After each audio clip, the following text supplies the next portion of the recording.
होना लेगा आ रहे हैं।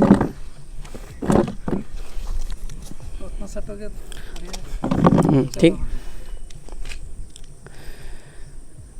पहले इसका कमरा ले लेते हैं, उसके बाद ले लेते हैं। नमस्कार, अराइज न्यूज़ में आप सभी दर्शकों का स्वागत है। देश का विश्वसनीय चैनल अराइज न्यूज़ में आज हम पहुंचे हुए हैं कोडरमा जिला के मरकच्चो प्रखंड के अंतर्गत देवीपुर पंचायत के मुखिया राजीव जी के यहाँ। और आपको बता दें कि राजीव जी अपने नाम के साथ साथ अपने काम से भी प्रसिद्ध हैं। आइए जानते हैं ऐसा क्यों मैं कह रहा हूँ।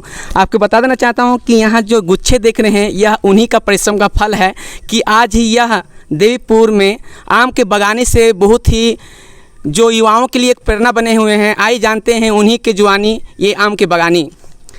अराइज न्यूज़ में आपका स्वागत है जी। जो आम के बगान आप किए हैं यह प्रेरणा कैसे आपको मिली? देखिए, हमारे पास अभी 1500 पेड़ आम के हैं और 100 गमार के पेड़ होंगे, 100 सागवान के होंगे, जामुन के पेड़ हैं और अन्य फलदार काफ़ी वृक्ष हैं हमारे बगीचे में। लेकिन ये हमारे द्वारा नहीं, हमारे पिता और हमारे दादाजी के द्वारा लगाया गया है। उन लोगों को पेड़ पौधों से बहुत प्रेम था। दुर्भाग्यवश आज वो हमारे बीच नहीं है, लेकिन हम उनकी जो धरोहर है, उनका जो लगाया हुआ ये सारा वृक्ष है, बहुत सारा पेड़ पौधा जंगल, हम उसको संजो करके रखने का काम कर रहे हैं, उसकी देखभाल कर रहे हैं अपने परिवार के सदस्यों के साथ। हमारे अन्य स्टाफ भी हैं उसमें और सालाना हमें उससे बहुत लाभ भी प्राप्त होता है। और इस क्षेत्र के लोगों को हमने प्रेरित करने का काम किया है कि देखो, अगर हमने ये पेड़ लगाया, हम इस पेड़ से लाभ प्राप्त कर रहे हैं, तो आप भी ऐसा करिए। और एक मुखिया होने के नाते हमने ये प्रयास किया, अपने पंचायत में 10 आम के बागवानी का कार्य किया है, अभी चल भी रहा है। उसमें फिर नींबू की बागवानी का भी मनरेगा के योजना के तहत चयन किया गया, जिसमें हम लोगों को प्रेरित कर रहे हैं कि कम से कम हर गांव में 5 से 10 बगीचा, छोटा ही सही या बड़ा हो तो बड़ा ही सही, लेकिन लगवाने का प्रयास हम कर रहे हैं। यह मुखिया जी सबसे बड़ी बात है, एक पेड़ 100 पुत्र का समान। इस स्लोगन को सत्य दिखता मिल रहा है हमारे देवीपुर पंचायत में। तो क्या कुछ कहेंगे ऐसे युवाओं को जो युवा हैं और पेड़ पौधाओं को तोड़ देते हैं, ऐसे व्यक्ति जो अनजाने में और जानबूझ के पेड़ों को काट देते हैं, तो क्या कुछ कहेंगे वैसे व्यक्तियों को?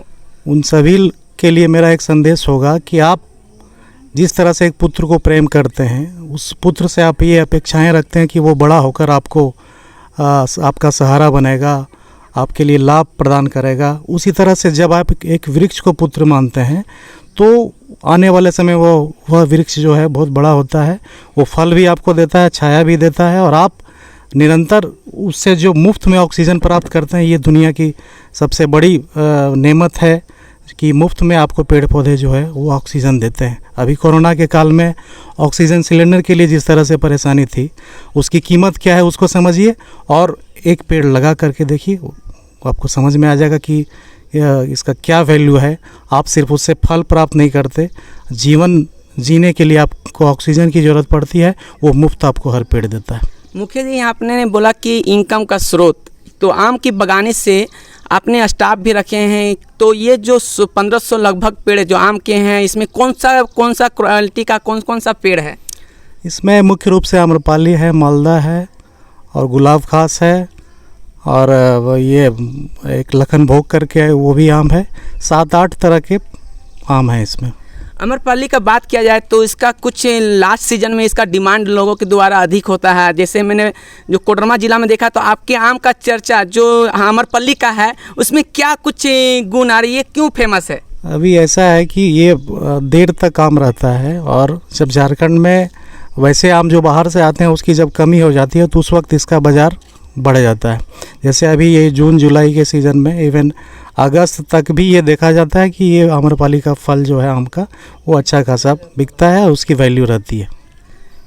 यहाँ सबसे बड़ी बात है कि आपकी आय जो 1500 आम के, इसमें 8 किस्म का जो आपने आम आपके द्वारा पूर्वजों द्वारा लगाया गया, उससे संयोग के रखना बहुत बड़ी एक जिम्मेवारी, और उससे बरकरार रखने के लिए क्या क्या मुश्किलें आपके आती हैं और सरकार से क्या आपको बेनिफिट मिला है अभी तक? नहीं, इसमें ऐसा कुछ सरकार के बेनिफिट की बात नहीं है, लेकिन उस वक्त मनरेगा से कोई योजना भी नहीं थी, लेकिन हमने ये देखा कि चलिए ठीक है, उसको अपने ही तरफ से हमने संजो करके रखा है ताकि वो एक प्रेरणा का संदेश लोगों में जाए और ज़्यादा से ज़्यादा पेड़ लगाया जा सके, ये समझें लोग इस बात को। और हर पेड़ है तो कुछ ना कुछ फ़ायदा तो आपको दे के जाता है, चाहे वो जलावन के रूप में दे, फल के रूप में दे, आपको ऑक्सीजन के रूप में दे, ये सारी मतलब ये जो लाभ है वो आपको मिलता रहता है उससे। आपका देवीपुर आम बगानी के लिए कोडरमा जिला में एक नामी ग्रामी यहाँ पर ये प्रसिद्ध हुआ है। और सबसे बड़ी है, युवाओं को एक संदेश भी मिला। यहाँ कोडरमा जिला में बहुत से प्रति जगह है जो सरकार की भी है और प्राइवेट भी है और सरकारी भी है। तो आपके माध्यम से गवर्नमेंट को और यहाँ के युवाओं जो किसान तबके के लोग हैं, क्या कुछ कहेंगे जो खाली पड़े हुए हैं परंतु उसका कोई यूज नहीं है, तो क्या कुछ कहेंगे? देखिए, एक बड़ी बात यह है कि जहाँ तक मेरे मन में ये आता है कि जब आप धान की फसल लगाते हैं, आप टमाटर की फसल लगाते हैं, तो आप स्वतंत्र होते हैं उसका फल लेने के लिए, उसको काटने के लिए, उस फसल को काटने के लिए। लेकिन जब किसी खाली ज़मीन में कोई भी व्यक्ति या फॉरेस्ट के ज़मीन में कोई पेड़ लगाता है या इवन अपने ज़मीन में भी कोई पेड़ लगाता है और सोचता है कि बाद में इसका हम टिम्बर के रूप में, फर्नीचर के रूप में इसको काट करके सेल करेंगे, तो उस वक्त उसको ये अनुमति प्राप्त नहीं होती है, या इस तरह की अनुमति प्राप्त करने में वन विभाग से या अंचल कार्यालय से उसको काफ़ी मुश्किलों का सामना करना पड़ता है। तो मेरा एक ही संदेश है लोगों के लिए, और सरकार भी इसको अगर महत्व दे तो बहुत अच्छी बात होगी, कि आप किसानों को कहते हैं कि नहीं, आप फसल लगाइए और उसको काटिए और बाज़ार में बेचिए, कोई एनओसी उसके लिए आप नहीं लगाते हैं। लेकिन आप कहते हैं कि पर्यावरण बचे, जंगल बढ़े, और ठीक जब वो अपने ज़मीन में अपना पेड़ कोई किसान लगाता है तो उसको काटने की अनुमति नहीं प्राप्त होती, या उसके लिए उसको काफ़ी जद्दोजहद करना पड़ता है। मैं समझता हूँ कि ये एक बड़ा मुद्दा है, और वन और पर्यावरण को देखते हुए अगर इस तरह की आज़ादी दी जाए कि जैसे आप मकई लगाते हैं, धान लगाते हैं, तो आप अपना काटिए बेचिए, तो उसी तरह से आम किसानों को आप उनके ज़मीन पर पेड़ लगाने दीजिए और उनको उसका इस्तेमाल करने दीजिए। ठीक है, आप उस पर कोई राजस्व बिठाते हैं वहाँ तक ठीक है, जीएसटी है वगैरह वगैरह जितनी चीज़ें हैं, लेकिन इतना पेचीदा बना करके हम खुद लोगों को प्रेरित नहीं कर पा रहे हैं कि आप ज़्यादा से ज़्यादा पेड़ लगाइए। अगर ये सिस्टम चेंज करेगा तो निश्चित रूप से एक समय आएगा जब हर आदमी जिस तरह से खेती करता है, फसल करता है, तैयार करता है, उसी तरह से पेड़ भी तैयार करेगा, ऐसी हमारी उम्मीद है। क्या कुछ कहेंगे आराज न्यूज़ के माध्यम से ऐसे किसानों को जो खाली पड़े हुए हैं ज़मीन परंतु यूज नहीं कर रहे हैं, तो क्या कुछ कहेंगे? यूज जहाँ पर नहीं कर पा रहे हैं उन लोगों से मेरे ये कहना होगा कि वहाँ पे आप तालाब का निर्माण करें, मत्स्य पालन भी कर सकते हैं आप, उस पर छोटा छोटा तालाब बना करके उसमें बतख पालन भी कर सकते हैं, और आसपास के ज़मीनों में जो मेड़ के रूप में है या खेत के रूप में है उस पर भी बागवानी आप कर सकते हैं। खाली ज़मीन का इस्तेमाल यही दो चीज़ों में हो सकता है, बांध बना करके, तालाब बना करके छोटा छोटा, और उस पर बागवानी करके, और ये बहुत लाभप्रद होगा और युवाओं के लिए एक बेहतर भविष्य का संकेत देगा वो।